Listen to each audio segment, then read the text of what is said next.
All right, hello and welcome. Today, we are cracking open Chapter 1 of a really fascinating topic, KYC, or Know Your Customer. You know, it's this powerful, kind of invisible system that acts as the gatekeeper for our entire global financial world. So let's pull back that curtain and see exactly how it all works. So to really get why KYC even exists, we have to start with a pretty simple question. Think about it. What is the one common thread that connects all these different types of criminals? From terrorists to fraudsters, what do they all need? And there you have it. It all comes down to money. To fund their operations, to hide their profits, to expand their networks, they have to get their money into the legitimate financial system. And that is the exact choke point that KYC was designed to squeeze. And make no mistake, we are not talking about a small problem here. We're talking about a massive, sprawling financial underworld that is a constant threat. These illicit activities are always trying to find cracks in the system, and they actively work to undermine the integrity of global finance itself. And here's the thing to remember. These are not victimless crimes, not by a long shot. Money laundering takes dirty money and makes it look clean. Think of huge scandals like the Panama Papers. Terrorism financing, well, that fuels actual violence. And fraud? That's just straight-up theft from everyday people. You put all that together, and it does more than just hurt individuals. It creates massive instability in the very financial markets that we all depend on. So how do we possibly fight back against all of this? Well, this is where KYC steps onto the stage. You should really think of it as the first line of defense. It's the shield that banks and other financial institutions use to protect the system from being exploited. At its heart, KYC is exactly what it sounds like. It's a required process where financial institutions have to figure out who their customers really are. And we're not just talking about a name and an address here. No, it's a much deeper dive to verify someone's identity, to understand their financial habits, and ultimately to stop the bank from being used as a tool for crime. Now, what's really important to understand here is that KYC isn't some one-and-done checkbox, it's a living, breathing cycle. It all starts with step 1, identification, gathering all that basic personal info. But then, is that info even real? That's step 2, verification. After that comes risk assessment, where the bank basically decides if you're a low, medium, or high-risk customer. And it doesn't stop there. Step 4 is ongoing monitoring, which means they're always watching for weird or suspicious transactions. And finally, step 5, meticulous record-keeping, makes sure there's a clear paper trail if investigators ever need to look into something.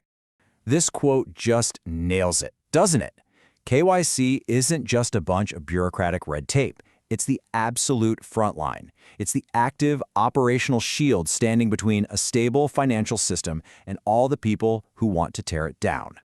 So, where did all of this come from? Well, KYC didn't just appear out of thin air. It's a system that has grown and evolved over decades, usually as a direct reaction to major global crises and new criminal threats. Let's take a quick look at how this fight has changed over the years. You can see a really clear pattern here, right? Back in the 70s, a huge spike in drug trafficking led the US to pass the Bank Secrecy Act. That was kind of the first big step. Then, fast forward to the 90s, the problem went global. So the Financial Action Task Force, or FATF, was created to set international rules. Of course, 9/11 was another massive turning point. That led to the USA PATRIOT Act, which put a laser focus on stopping terrorist financing. And that brings us to today, where the game has completely changed. Now we have digital e-KYC, with AI and machine learning making the whole process faster and way, way smarter. Okay, so we've got the backstory and we know why KYC is so important. Now it's time to learn the language. To really get how this all works in the real world, you gotta know the lingo. First up, and this is the big one, is customer due diligence, or CDD. This is the bedrock of everything we're talking about. It's the standard baseline process of collecting customer info, doing some background checks, and just making sure everything seems legit. Think of it as the foundation of the entire KYC house. But here's the key. Not every customer is treated the same. The level of scrutiny has to match the level of risk. Your standard CDD is for the average low-risk person. But when a potentially high-risk client walks in, like a major politician or someone from a high-risk country, that's when things get kicked up a notch to EDD, or enhanced due diligence. This means way more verification, digging up more data, and much more intense, continuous monitoring. It's all about tailoring the defense to the threat. Oh, now this one is huge. The beneficial owner. You see, criminals love to hide behind complicated company structures.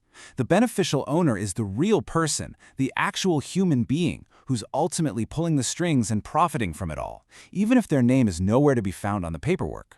Finding this person is absolutely critical. It's how you stop sanctioned individuals or corrupt officials from hiding their money. It's also one of the hardest parts of KYC. All right, let's wrap this up with a quick rapid-fire round to fill out your vocabulary. AML stands for anti-money laundering. That's the whole legal system that KYC is a part of. A PEP is a politically exposed person, basically anyone in a prominent public role who's automatically considered high risk. Sanctions lists are exactly what they sound like, official blacklists of people and companies that banks are forbidden to do business with. And finally, a shell company, that's a classic tool for criminals. It's a fake company with no real business, created for one reason, to hide who really owns the money. So that's a wrap on Chapter 1. You've got the fundamentals now, the what, the why, and the core language of KYC. But I'll leave you with a final thought to chew on. How do all these rules change when you're dealing with a massive, publicly traded company compared to, say, a super secretive private trust? The mission is the same, but the game gets a whole lot more complex. Believe me, the rabbit hole goes much, much deeper.